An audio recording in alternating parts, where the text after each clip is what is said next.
Would you please tell us how your professional experience as a financial planner relates to serving as a county supervisor? Well, I'll say this. With the experience of growing up in an impoverished environment, one of the things that happened when I attended Cal, in my junior year, my mom lost the house. And I was working at Bank of America at the time. And so this is, I'm 41, so this is well before the foreclosure wave that we have going on now. And that was very difficult. One of the things that I realized when I was working at Bank of America is that I can't be in finance anymore. I couldn't even help my own mother. And I said, I've got to be in 5 different industries so I can understand what real people do, and then I'll come back into financial services. So with due respect, the financial planning aspect of it, I've been engaged in financial planning and management for the last 7 years, but I said I'm going to take 15 years and do other things.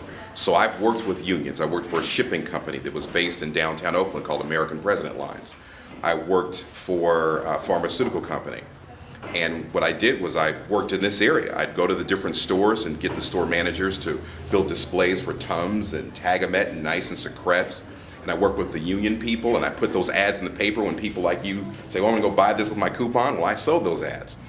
And then I worked with professors. I worked in education for about 4 years. And one of the things that I did was I would try to get someone like you, if you're an English professor, to write a book. If you couldn't write a book, I'd try to get you to use one of ours. And I presented technology and showed them how to be more effective in the classroom.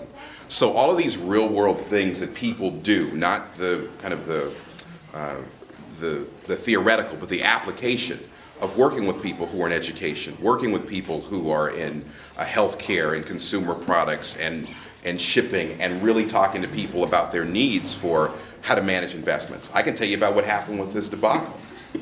So when we start asking those questions about why do we need to fix things, I think I present a different perspective. And I have to reiterate that I think that the challenge is not going to Sacramento or the federal government and asking to give us more money.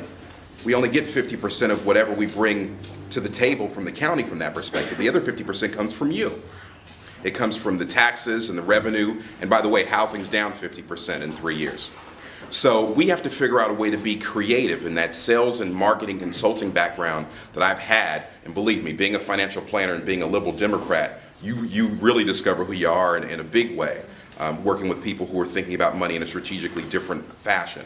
And I think that what we need at the county level is we need people to be able to let smart people do the policy, and we need to be able to provide the vision.